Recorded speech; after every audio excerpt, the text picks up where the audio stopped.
The 311 Response Center is the main gateway to city services. As small as our population is, we do take a lot of requests. Most cities that have 311 systems, you'll find that more of their calls are question related and don't end up in service requests. Pittsburgh, I believe, is the complete opposite. The majority of our calls are going to end with a service request. Sometimes we'll get one call that will generate 25, 30 different requests. I really believe that 311 is a great factor, probably in all cities, because if we didn't have it, then the public would probably have a harder time trying to contact these offices just on a personal level, because there's so much.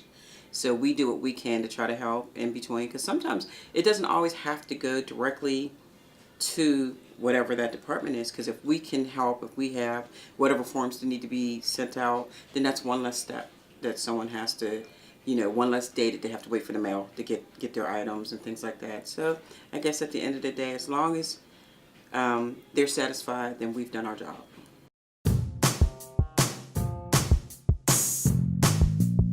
Citizens can contact us a variety of ways. We have live operators. We've expanded our hours from 7 a.m. to 7 p.m., which is exciting. Different hours, odd hours, feel free to call us and leave a message at 311. It answers 24 hours a day.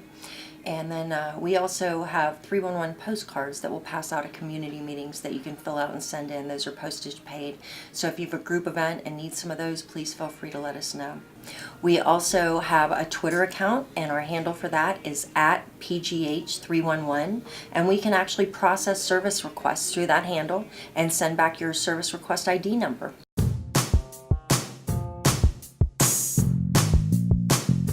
Through the years, we've been growing and building, and we're up to 11 staff now.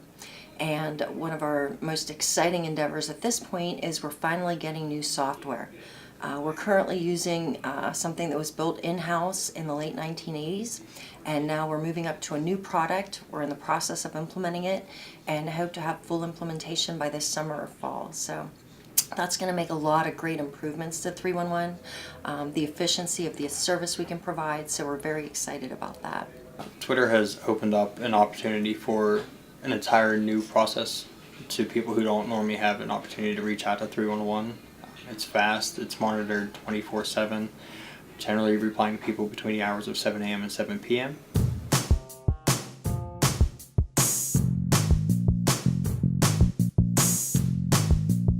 It can be challenging at times to respond to a certain person's needs with only 140 characters, but there's a few times where we have to send multiple tweets. We're making our website more self-service, so people will be able to go in and find the answers to questions they need without having to contact us. It makes it a lot more convenient. We'll be building the knowledge base that goes along with that. For years, updating and putting more information in so that we can try to address everyone's needs. This is the type of job where you have to have an open mind, have to have compassion, and you have to listen. Because you can easily not understand what someone says, and then it just doesn't end well. So we try to make sure that each person and their concerns, we make them aware that we are very serious about what it is that they're bringing to us, and that we want to help them, and we want to give them that feeling of it's not so much like a machine. I'm a real person when I answer the phone, and let me do what I can to help to assist you. Everyone have have a good time last night? All right. So yesterday I mentioned several times how excited I am that the mayor gave me some fabulous new colleagues. These are two of my favorite. Sally and Lex are part of our community affairs team, and they are such a great compliment to 311, but I'm going to let them tell you that. But I am proud to introduce Sally and Lex. Thank you, Wendy, and thank you everyone for joining us. We hope you are having a wonderful time in Pittsburgh so far and continue to do so. As Wendy mentioned, we are part of the Office of Community Affairs, which was established in January 2014 when Mayor Perdue took office to provide a link between the city neighborhoods and city government. We'll get into that a little bit more, but just to give you an introduction to who we are. Sally is one of our community liaisons, along with our colleague Charnay. Sally also is the coordinator of our Civic Leadership Academy program. My name is Lex. I'm currently the acting manager of the office. Our regular manager, Grant, is on a brief leave of absence. He'll be joining us again in June. So we consider ourselves a one-stop shop for city government. We work with residents both that contact us directly and that we work with via neighborhood associations and other community groups to try to solve problems that are affecting our neighborhoods. When we can't solve a problem, that doesn't mean we still can't help. We can connect people with maybe the appropriate agency, maybe it's a state agency or a county agency to help them solve their problems, or refer them to nonprofit resources if it's not an issue that government has jurisdiction over. We also collaborate to resolve quality of life issues, and we really strive to have an open dialogue and constant lines of communication with members of our community. We have an email database that we regularly use that has the leadership of every community group in the city of Pittsburgh. We use social media. If you are on Twitter or Facebook, you can go to twitter.com or facebook.com/OCAPGH to see our social media accounts. We are able to provide a little bit of guidance and advice to departments when they want to know what the feeling of a certain project or of a certain plan in the community is. Say, for example, later this year in Pittsburgh, there's a big bridge that is going to be coming down, and we're working closely with our Department of Public Works and the neighborhood where that bridge is coming down to try to ease that process. One of our small business managers in the mayor's office, at kind of our nudging, is working to develop a fund that will help provide low interest loans to businesses that might be affected by the bridge closure. So we gain and provide community input on policy, like I said, and then we have regular staff community meetings, both amongst ourselves and with members of other government entities. We have regular staff meetings with our counterparts in the Department of Public Safety. We have recently started a regularly scheduled meeting with the Pittsburgh Water and Sewer Authority and any other group, city council offices we meet with regularly, kind of on an ad hoc basis. Anyone that deals with constituents regularly, we sit down with and we kind of go back and forth on particular issues. Wendy's lovely office, we don't necessarily have a regular meeting, but that's just because we're emailing back and forth or calling each other pretty much every other day because we work with them so closely. And then finally, we do attend community-based organizations, meetings, and events every night throughout the week, sometimes on the weekends, just as something comes up and if something important in the community is happening, we do try to be there. On that note, I'll be turning it over to Sally. She's going to finish up the presentation. I actually have to, I've been asked to attend a meeting at the police headquarters to give some input on a crossing guard plan that we have, but I can stick around for a little bit, but if you see me sneaking out, that's why. Right, and let's see. There you go.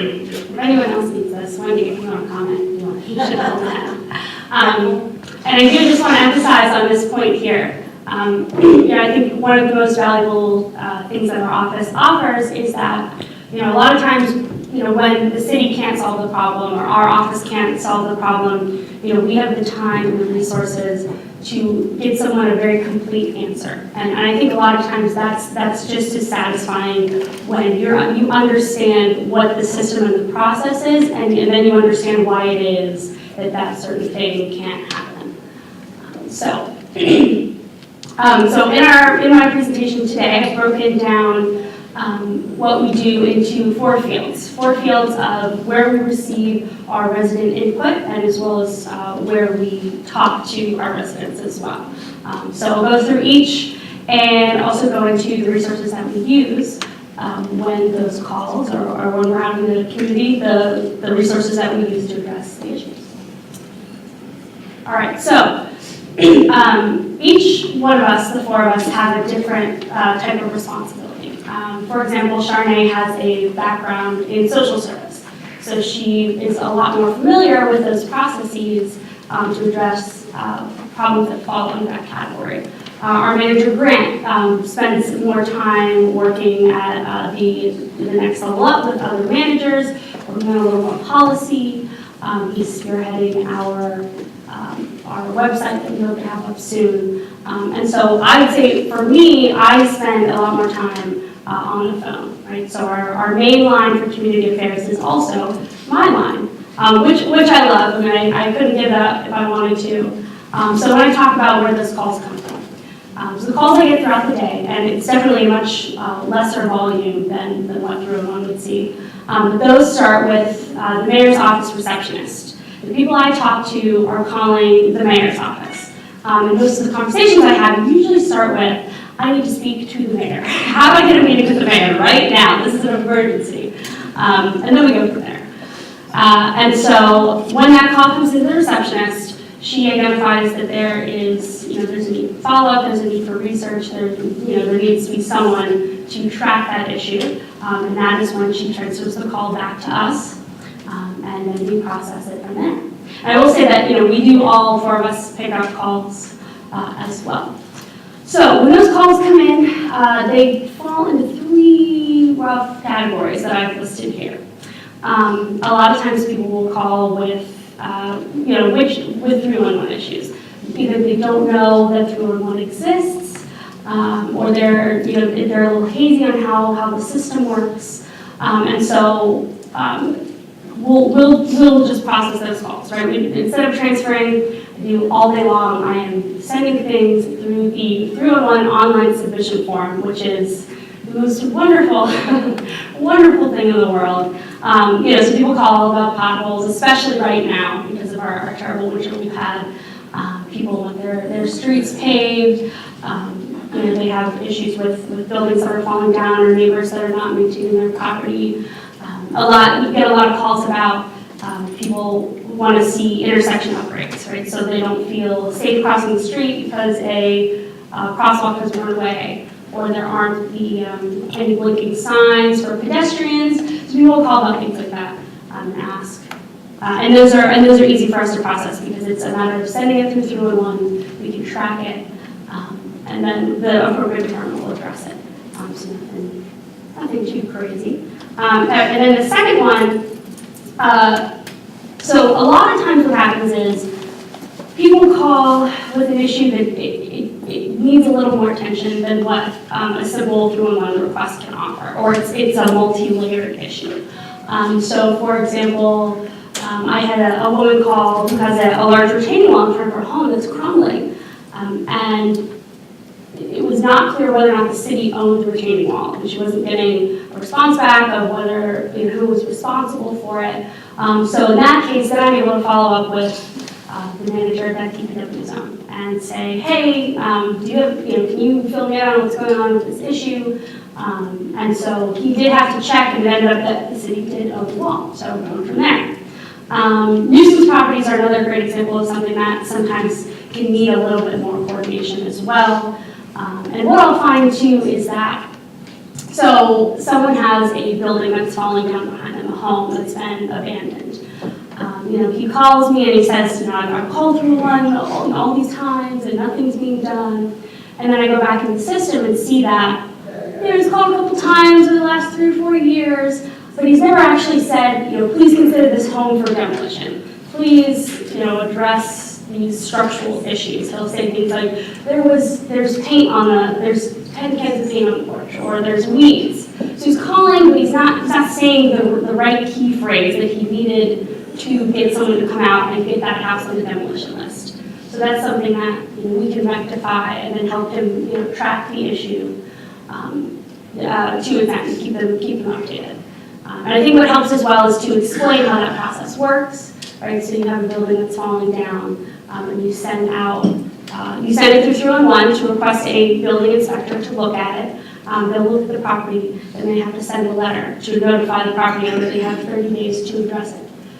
If they haven't addressed that in 30 days, then they're going to send them a citation to take them to the magistrate. Then they have to schedule a hearing to go to the magistrate and discuss, and try and have the magistrate hold up a fine because they're not taking care of their property. So it's a long process that people don't realize, that there's that many steps. So they're frustrated because they don't understand, why wasn't this knocked down yesterday? Why wasn't this done yesterday? And we can take the time to say, actually, you've got 5 to 10 steps here that you have to get through, and here are some snags that you can run into, and here's how we can help you with those.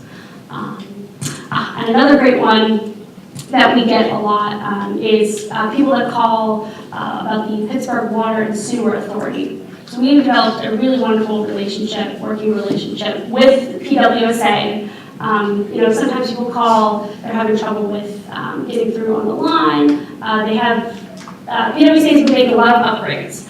And so sometimes people are getting an estimated bill or a wide range of issues, and so we're able to talk to PWSA, so we're educated to try and explain and walk people through what's going on, or we can send them an email and they can address the problem as well. So, probably one of our favorites is every once in a while we'll get kind of a hot button issue. So one of our first big event was last year. There was a recycling plant that had closed, and they had just left all the recycling material sitting around. So the neighborhood was very concerned that they were going to start getting rats. So they came out and said, please, Mayor Pino, address this rat problem. So the mayor said, yes, absolutely, we will get people in there to put out rat poison so we can address it. But here, very close by, there was a nest of bald eagles that someone had put a camera on. And so it had a huge following of people that watched these eagles all day. And so when they heard that somewhere nearby someone might be putting out rat poison, the eagle could come and pick up a rat that had eaten the poison, and then our poor baby eagles might not make it. And so we got a lot of calls and emails about this issue. So we're able to have a response right from our office to address everyone that calls, so everyone gets an individualized response, whether it be a phone, 5-minute phone call, etc. So they know what's going on, keep people up to date on the issue, and then help our administration navigate it, because now they have this aggregate data of what the public is saying about the issue. And so we've had a few of those around a dog park, around placement of our new bike share system, and it's great to be able to have, here's your Excel document of the 75 people that called, and this many people think this, and this many people think this. It can be very helpful in making decisions. All right, so our third one, which for me can sometimes be the most frustrating, because the issues that fall outside of the city's scope also tend to be the most serious and the ones that we are least able to address, right? Because a city, a municipality, right, we deliver services to citizens. Social services happen on the county level, and a lot of people don't understand the difference between a legal issue and what something your municipality, aka your mayor, would address. So this is where those relationships are very important, and this is where our research is very important, that we have lists of places you can call to get free legal help, places you can call if you need social services, and knowing which one of those, which one of those agencies will work best, giving people the opportunity to still receive help, even though we can't administer it directly. Something that also is very interesting about Pittsburgh is that we end up getting a lot of calls about. So Pittsburgh is a municipality of 300,000 people inside a county of 1.2 million. Right? So the mayor is only in charge of that little, island of 300,000 people. The county executive, who oversees the county, oversees that 1.2 million. And I will recall sometimes, and especially people who might not have lived here too long, they don't realize that there are two separate people that do that, right? Philadelphia, the mayor of Philadelphia is the mayor of the county and the city. It's the same thing. But instead, we have two layers here, and that will create confusion for residents. So we're able to walk them through that and explain, that's county level, so these are the people that you have to call to get that addressed, right? We can't work upwards.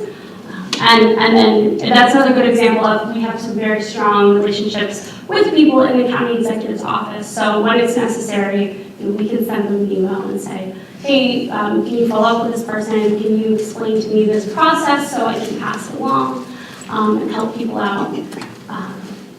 And another really popular one as well is people who have issues with within the public school system. Right, so the public schools are governed by a separate elected body, the school board. They control if you have a problem with the teacher, policy, etc. Those are the people that set that. And so sometimes people don't understand that difference, and they feel that the mayor should be able to go in and and address things like that. When in reality, we just don't have any jurisdiction over that area. So just working to try and we have to know all this stuff, right? We have to understand these systems so we can explain to people. We don't want to just say, oh, that's not our problem, see you later, right? We want to be able to give a detailed answer as to how that structure works, so you as a constituent understand the difference, right? You don't feel like you're being brushed off, because we care about your issue. We just unfortunately don't always have those resources in our particular office. So let's see if I've got anything.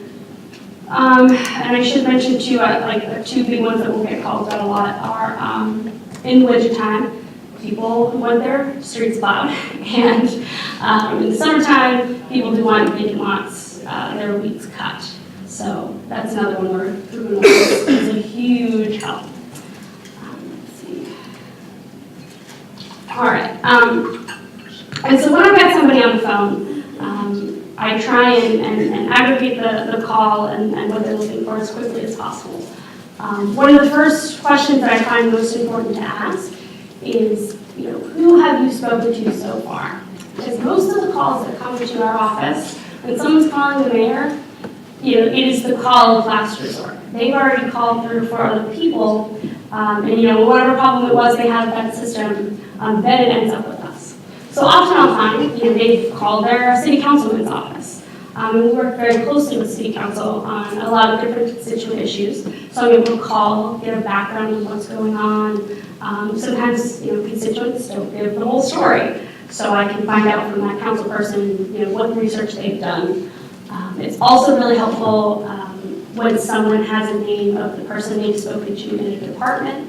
Because it's the same thing. Sometimes the story I hear from that initial call and then the background I get from the person in the department doesn't match up. So I can rectify that and then, re-explain to the person calling, here's what's going on. Third, a lot of people that call, and especially when someone is pretty stressed about the situation, they're not always clear with what they are asking for, or they have a really big ask and they're kind of, circling around it. So identifying what is it that you're looking for right now? Like what to you would be a conclusion to this issue, a solution to this issue. So that's really important. And also trying to pull down the amount of time that the actual call takes. So it can be helpful to try and, just identify what it is that they're looking for. And then something else that's really important too is, and this is something that we've just been learning on the job and been getting a lot better at, is determining, how serious is this problem? Is this something that, we need to drop everything and address right now? Or is this something that can wait? Because I have 5 other constituents that I'm also trying to work on, or projects coming up, et cetera. Or, do I need to call a director right now and get a response and get someone out there? Or, can I wait and try and find a different person to talk to, et cetera. Lastly, and I hear Wendy say this all the time, is that you want to, and now I'm not going to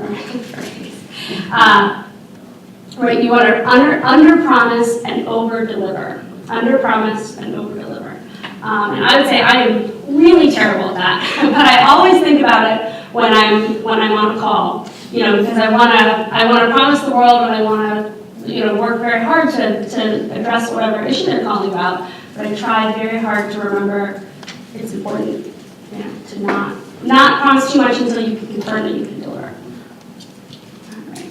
All right. Okay, so like I said, a really important part of our success as an office is the resources that we have been able to build and the relationships we've been able to build, so when we get a call, we can address it, right? Because, I often say no 2 calls I get are ever the same.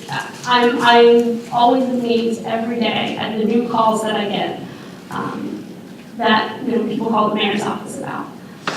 Another good one would be, I had a woman who called, so she had donated a bear to the Pittsburgh Zoo 12 years ago. Had made an informal agreement when she donated this bear that she could have the remains of the bear so she could bury the bear in. She raises bears, so she has a bear cemetery where she lays her other bears to rest. And unfortunately, the zoo is governed by laws that they cannot give the remains of any of their animals to a private person. They're required to dispose of the remains in a very specific way. I, of course, didn't know this when she first called, but was able, luckily, our finance director also used to be the director of the zoo when the city ran it, and was able to give me a very detailed explanation that I could pass along to her. And again, there's nothing that we can do because it's governed by law, but it was so helpful to her to understand that, she wasn't getting brushed off, it was a legal matter. Everyone's hands were tied, and because this bear very clearly was like a child to her. And I understood the feeling of loss that you couldn't have that child back. So, great example of, those relationships and knowing your office and knowing the resources that you have in the city to help, at the minimum, get that person an answer. Give them an explanation that can put their mind to rest. So the most helpful thing that we have is our system of accountability. So 311 is huge with that because of the way that we can track issues and also look up their background, right? So when someone calls and tells me, I've called 311 for 10 years now about this issue, and I can look back and say, is that correct? And then, if that is true, so what is going on here? What has not been passed along? What do we need to clarify if that's happening? And we also keep, for issues that are not appropriate for 311, like the bears, we have a constituent call receiver document. So every time someone calls, I've got that up, and I'm filling it in as they talk to me about whatever the issue is, and then we can mark it as completed. And then, of course, if they call again, and perhaps my coworker picks up, they can look at the document and say, oh, well, Sally talked to this person, and she addressed that issue for them, or this is where the issue stands right now. And again, 311 serves that same purpose and is so helpful. At the beginning, when Community Affairs first started, we undertook a project of creating a resource guide. So we aggregated all of the data we could get our hands on in the city about city processes and put it into a resource guide. We eventually want to house this on our website, but it was really, really helpful to have, so we have a place of reference for what issues that we need to address. So building relationships, as I said before, Knowing people in departments and knowing what they do and understanding the structure of departments has been integral, right? So when I have come to the place where, I don't have to talk to the director of public works about every public works issue, because I know, the director of the zone is the better person to talk to, or the person that works in the sign shop, and then I can save a lot of extra work for everyone when I know directly who I should go to talk to get an update, or whatever. And that's also been helpful with, especially our relationship with our chiefs in the mayor's office. So our chief operations officer, for example, has been a huge asset to us. So when we have a complicated public works issue, this gentleman has worked in public works, at least 30 years and knows everything inside and out. So anytime I have an issue, he's right there and he's accessible, and he always takes the time to help explain what's going on, and then we can pass it to the constituent. So city council, as I mentioned before, many times people call city council and us. So instead of us, working separately, we can work together and send one email instead of two to get an update about what's going on. And again, it's so helpful with getting background information for what's already been done to address an issue. And it works both ways too, because sometimes council, they might need a little more help, and we're able to provide them with more information or help together get through a process. Like one recent example I've got is we had a woman whose neighbor's retaining wall collapsed on her property. And they had filed a claim with the city 2 years ago about what they thought was water coming off of city property that eventually caused this damage. And so we were able to help work with the law department to finally get that claim wrapped up, for us to identify, where the water was coming from, which was not our property but another. And so we worked very successfully with that council office, who had been dealing with the issue for a while, to get it wrapped up. We talked about the county executive's office and the difference, between those two structures. The nonprofit world is also one that is extremely important. I often have people call because they are homeless. I've had people call that say, I don't even own a cell phone, I'm borrowing my friend's right now, I have a 5-year-old daughter, and we can't get into a shelter. So for us to, we've been able to do our research, we have some background in how you navigate that system and how we can help people get the services they need. Again, even though it's not the city directly that's supplying it. And that goes for food banks as well, that's something people are looking for. And Community Human Services is one of those specific nonprofits. We've been able to sit down with them and they can walk us through those types of processes, give us some background information on the social work that they do, so we know where to send people. And I mentioned before, Charnay Hearn has a social service background, which has been integral in our department in knowing how to address some of those issues. And coming up, we are going to do, next Tuesday actually, our department is going to be going to a mental health first aid training, right? So we're going to talk about problems like addiction and mental illness, that we do see when we're out and about, and that I see as well when I receive calls. And it's important to be able to identify that. So that there's more going on here. This person needs additional service. They need additional help and attention to make sure that they're getting what they need. And one of the main places that we send people for social services as well is at the county level. It's called the Department of Human Services. And they have a lot of resources to be able to help and walk people through what they need. We have something called United Ways 211, where, and usually if someone seems like they're capable of doing a little navigating themselves, I'll send them here first. And they're able to provide resources. They also have a searchable research guide, which is what we want our guide to be like. We want it to be like this 211 system, where you can go online and type in, housing, and it will give you a list of 15 places that can help you with housing in the Pittsburgh area. And most of all, I want to emphasize that looking back when we all first started, it's been incredible how much we've learned, and a lot of it has just been diligence. You know, there's no guide to some of these problems that come in. You know, because they're multi-layered, you know, they need help from a lot of different people. So a lot of it has just been very much doing a lot of research, you know, Googling issues to start there. You know,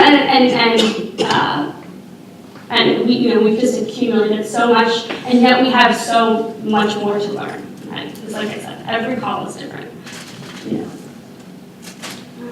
And so, all right. So, I want to talk about our relationship with 311. It is so helpful to have a system that can let us track what's going on, that can let us track the history of a case or a problem, and to be able to work closely with them.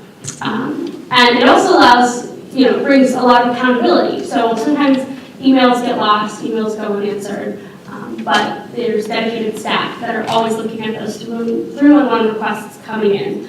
And then if I put something through 311 and, you know, something's going on or the issue, like someone had a vacant house and they kept calling because they wanted the house secured. And so our Department of Permit Licenses and Inspections, their definition of secure was different from the resident's definition. So rectifying, so in the system it says, checked, house is safe and secure. You know, and yet the residents were seeing something different. They were still seeing those animals getting in the building and kids trying to sneak in at night. So, you know, we can communicate and say, you know, can you, give us a little more information on this? Are we even able to secure a building if it's not technically vacant and delinquent? I believe there was a woman who was keeping cats in the building as well. So she was in and out like once every couple weeks. So situations like that bring a lot more. The email receipt of the request, so I don't have a problem with, you know, I don't have to remember to go back and check, but I will get that email that tells me that the issue is being addressed, and that's a huge help. And that system is only getting better. I'm reading even more updates on how system or issues are resolved without me having to remember and go back in the system and check. And ultimately, what I'd like to see is residents, you know, trying to educate them on how 311 works, so they can do it themselves and they can have confidence in the system, which is our ultimate goal here. Okay, great. So we covered phones. We're going into our next section, social media. So this is probably one of the newest initiatives in our office. It's really helpful that we can communicate directly with constituents, especially with trying to announce community events that are going on or to tell people about additional resources. You know, we can meet them where they are. So if you don't have time to come to a community meeting, you can follow us on Facebook and you can see a lot of those announcements that we're going to make. And then nextdoor.com, I don't know where all this is in the country, but this is kind of like Facebook, but only for your neighbors. It's like a digital bulletin board. So people, this is very much focused on, you know, issues around the neighborhood. So maybe someone's missing a cat, or maybe you know, someone wants to hold a yard sale and wants to organize that. You can use that as a tool to do that. Now we can't see what residents write on the board, but we can send out email blasts, notifications, and that's really great because you're getting an email right to your inbox. So although we might not have your email address, it's essentially just as effective. All right. And all of our favorite part of the day, right? So the work day is over and we are all headed out into the community. I spend roughly 3 to 4 nights a week out at a community meeting throughout the city. So this is how we break it down. It's roughly based on geography, but much more so based on, you know, if there are 4 meetings happening in the north side, then all 4 of us are going to the north side that night. You know, we're not saying, oh, that's Sally's turf, so she can figure it out, right? We're just making sure that we are at every meeting in the city. So you can see And then we also kind of base it on where we live in the city as well, right? So Lex lives in Greenfield, so he tends to come, stay in this area. Grant lives and Sharnae live in the East End. Keep them over there. And you can see, and then sometimes, just depending on the schedule, we will also share meetings. So Sheridan, for example, I will go to some of the meetings and Brent will go to some of the meetings depending on availability. So that varies a little bit. All right, so I think this is, a very important part of what we do because, we're keeping track of what's happening out in the community. What is the community, how do they feel about certain things? What are they working on? What are their priorities? And how can we, adjust and help them to reach those goals? I think it's so important for people to feel like their city is accessible. So that's, what we try and do is because we're at these meetings every month, we're building relationships. They can feel comfortable to just shoot us an email and say, hey, someone in the community is having this issue, can we work on this, etc. So usually, and every community meeting is very different. They all have a very distinct personality. It's pretty incredible. Some meetings, I have 5 people attended, and some I have 40. So it varies a little bit. So usually take some time to, take complaints. A lot of them tend to be through unrelated. But I can take those in person and take them back and have them addressed. And so this is always a really fun section for me. Sometimes, we could spend 20 minutes talking about naming every single pothole in the neighborhood that needs built. I had a woman bring a chunk of asphalt from the street in a bag to emphasize the condition of her street. So, and that meeting is pretty notorious for that type of focus on such issues. I've gotten earfuls about people that don't like our parking meters. But it really ranges a lot. It really just depends on the makeup of the group and what they're focused on. Some community groups are very development oriented. They're out there flipping houses, they're building trails. They've got a really great structure and they have staff. And other groups are all volunteer. So sometimes the problems for them, they're much more focused on smaller things. So we work with all of that. We can also address general questions that people have about the city. What else you happen in meetings sometimes is people will be like, well, the city didn't do this, or this is going on, and that's just blah, blah, blah. And I can stop and I can say, actually, this is how it works, and that's why you're seeing this happen, and well, I can assist you with that problem. And so sometimes I can put a stop to, negative comments that people like to say because they're not familiar or they had one bad experience. And I think that can be really helpful too, is to prevent that. Because then what happens is people don't want to engage at all if they get to a point where they feel like the city systems don't work. So we can be there and we can talk about it, we can explain what's going on, we can connect them to what they need. It can be really helpful. And lastly, we also use our opportunity in meetings to make announcements. So upcoming in June, there is going to be a capital budget hearing. So we're going to push very hard in all of our meetings to try and get people to come. And so we can partner with other departments who need community involvement and help them to bring those people in. And then most importantly, so at the end of every week, we all sit down together and we go over what's going on in our communities. And I think we're not quite there right now, but I think there's a lot of potential to, our community groups are very siloed. And I think if we can get to the point where we can bring more collaboration between community groups, we can be in a great place. So for now, we're just kind of, we're building our understanding of what these communities consist of, what assets they have, and we're all briefed on what's happening in the entire city. And of course we do try and coordinate as well with what's important that we talk about that month. Or if we're brief, make sure we're all briefed on the hot topic issue. Okay, so third section, email. A couple quick things here. So we have a mayor's feedback form. You can go online on the mayor's website. type in your comments. It's kind of similar to the 311 form. That will go to our Deputy Chief of Staff and Policy Manager, and then they will often forward a lot of those to us when somebody needs follow-up. Every once in a while, I'll get someone who emails me who says, somebody told me that you can help me with this problem, so I'm going to email you, which is great. That's what we want. We want the community to know that we're out there as a resource. And then lastly, what also is very effective is, so we keep a database of all the contact information of our community leaders, and we can send out updates. So that capital budget hearing, I can talk about it at your meeting, and I can send you an email that you can share with your entire list server, right? So I might talk to 30 people at the meeting, you can send that email to 130. So that's really helpful as well. And helpful for other departments, because when other departments need that community outreach, they don't have to, start from square one. Now we have a system where we are keeping track and keeping that information up to date.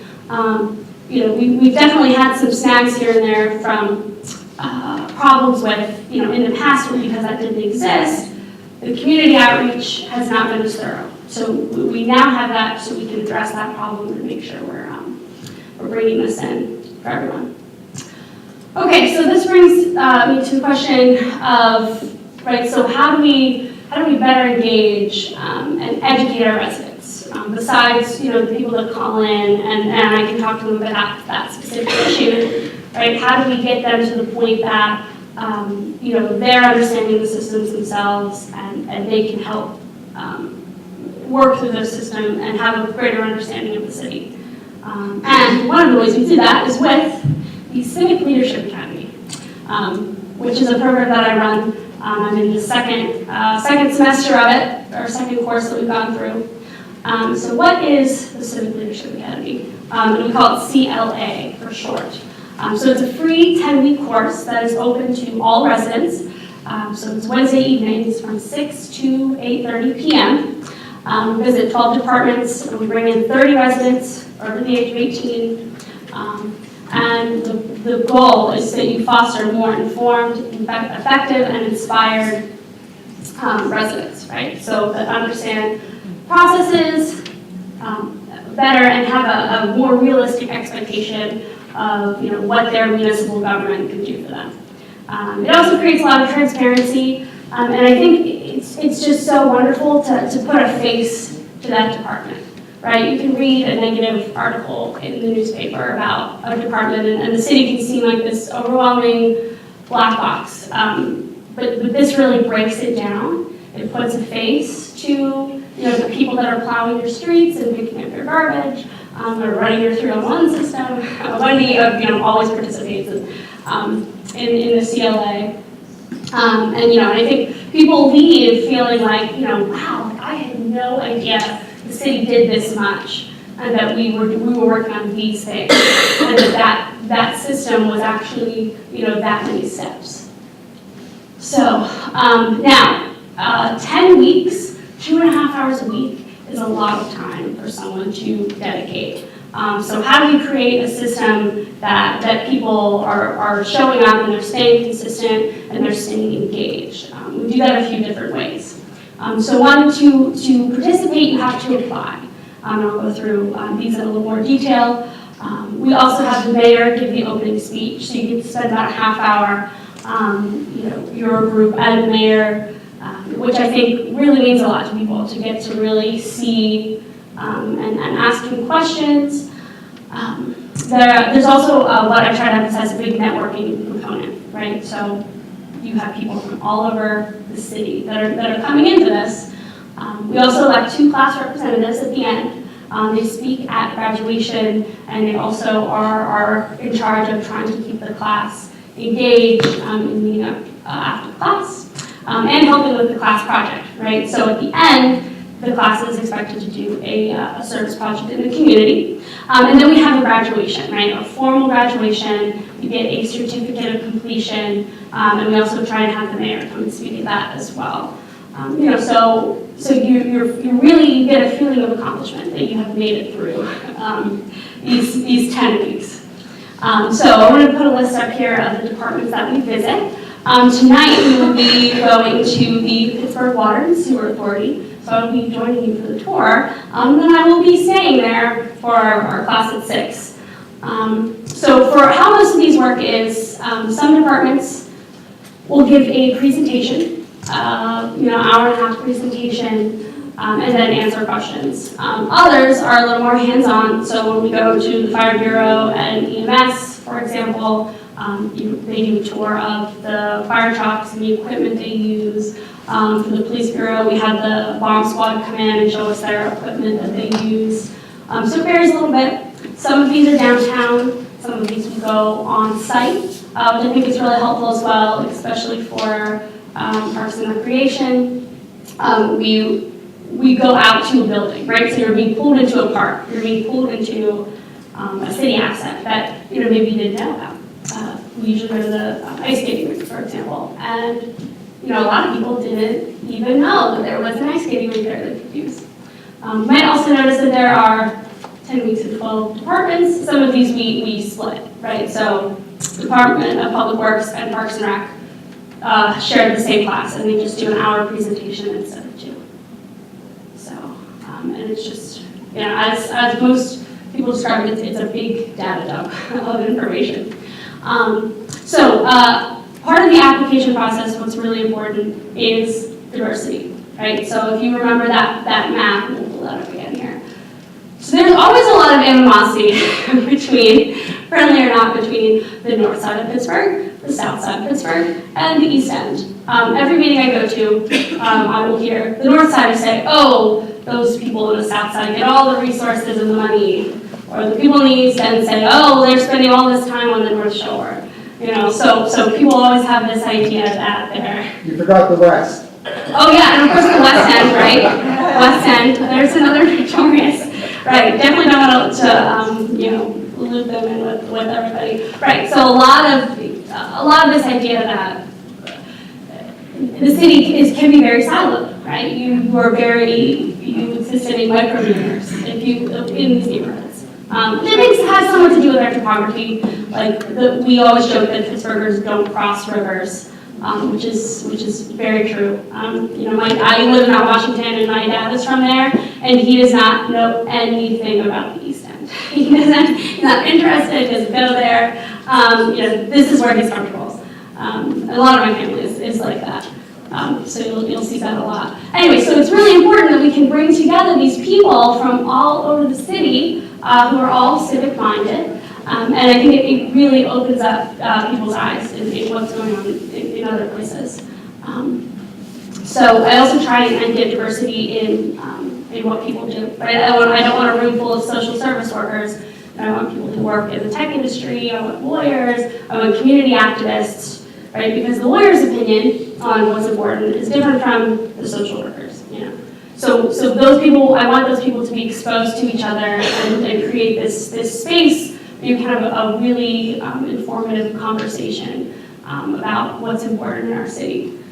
So I also try and mix up the level of activism, right? I don't want our most connected people in the city, a group of 30 of them. I want some of those people, and then I want people that I can tell are just starting out. And you put them in a room together, and then those people who are less active, ideally, become more active because they're exposed to these people that are doing so much and are very inspiring. So I try and get a big gap of ages. We've had age 20 to 80 in the class I have right now. Ethnicity, people from all different kinds of backgrounds. A lot of different nationalities, which we'll talk about in a second. And another one I've tried to look at is homeowners versus renters.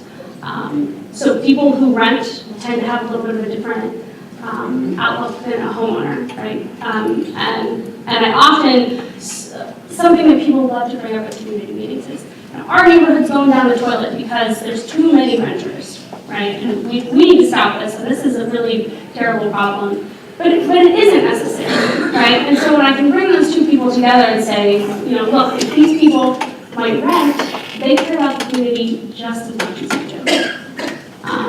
I also have some of the questions that we ask. A lot of them are pretty generic.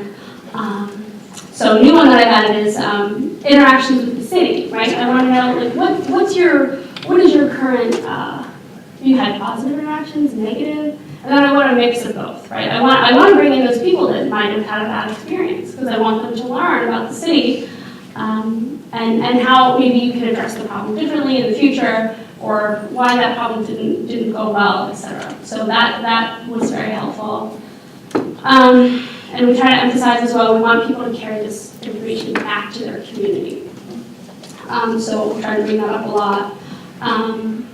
And the last one that I added that I'm still working on the best way to try and get this through, but the best CLA student is one that comes to class prepared with, that has a context of this, where this department is. You can get that by following local news.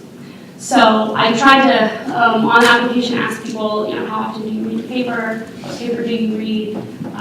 To put an emphasis on, if you're reading in the newspaper, right, the newspaper writes about what our Department of Public Works is doing, or whatever, scandal that's happening. And now you can come to class and ask about it, and you can get, and find out that's the answer that the DPW worker gives. Is it the same as what you hear in the newspaper? Why or why not? Right? It's a really important conversation to have. So I'm trying to kind of push that as well. So you're going to say, I mentioned nationality. So the mayor has an initiative called Welcoming Pittsburgh, started last year. Its goal is to do a better job of improving the standard of living for our immigrant and new American communities in the city, right? Oftentimes they can be invisible, and that's never good. So there's a whole lot of different initiatives that are happening under this, and one of them is that we dedicate up to 15 of our seats in CLA for people that fall into that immigrant or new American category. So they can come, learn about the city, crack open the black box, and hopefully make the city a little more accessible for that community that they are from, right? Because they can, now it's a little less overwhelming to understand how to navigate that foreign system. And then lastly, the service project. So this is always really fun to watch. So it's the job of the class to come up with the idea for the service project. So they have quick discussions after class about what they want to do. And usually it's split into two. One side of the class likes to do something more communication oriented with a way to get that information they learn out to the community. And then the other is a fan of doing that 4-hour service project where you're going out on Saturday and getting your hands dirty, picking up some garbage. And so they have to work that out, figure out what they want, figure out how to execute it, and make it happen. And then that also encourages that networking and growing those relationships, which you hope eventually turn into wider collaboration. And so I have some examples here of what we've done in the past. The last one we did was we went to Boys Girls, which is a young women's shelter and education center, and I cleaned baby toys all morning with my class. Things like that, raising donations, roadside cleanups, packaging used computer parts for families in need. And I think one of the most exciting parts of the program is some of the people that have graduated in the class have really gone on to do great things. One of the best here is, so a new community development corporation has been founded in the West End, the one that Bill pointed out that we cannot forget about, very important. Wonderful little neighborhoods there. So the new executive director of that CDC was a graduate of CLA. And he had told me that he actually hadn't really been that active in the community before he took the class. And that was kind of what got him to the next level and got him involved. And now, he's doing great things for his community. I have previous students that are organizing big citywide events like Big Music Day. And now that's a little easier for them because they have a better idea of how those processes work to work with the city. People have become the president of their local community groups, and we did hold our very first alumni event was a happy hour at one of our students was the executive director of the Museum, which I hope you get a chance to visit when you're here in Pittsburgh. It's just downtown, a few blocks away. Moving forward with the program, things that are happening now and things that we hope to see. So right now, we have been filming all of our CLA sessions, and we're going to put them online and broadcast them on the city cable channel. So, for those who will never be able to commit those 2.5 hours for 10 weeks. You now have access to this information online. So I'm very excited to see how those turn out. We are looking into bringing in a youth aspect. At one time, there was a totally separate CLA for youth. Unfortunately, our department just doesn't have quite the capacity to do a third CLA. So we're working on, can we bring in 5 youth, people maybe at the ages 17 and 18, high school seniors that can participate in the class. And hopefully we'll get to work on more this summer, is I really want to start bringing those alumni back together, right? From people from different years, so they can get together and talk and at the minimum inspire each other to keep working hard in their communities, to hear about what different events they're doing, etc. Those have gone. The first one that we had did go quite well. And we're looking at, is there a way to break this down? And, could we do one session at the CLA and bring people in instead of 10? Like, are there other ways that we can deliver this information to constituents? So something that we might explore in the future as well. So I think with that, that is my conclusion. Did I see another question? Maybe? All right, let's hear it for Sally.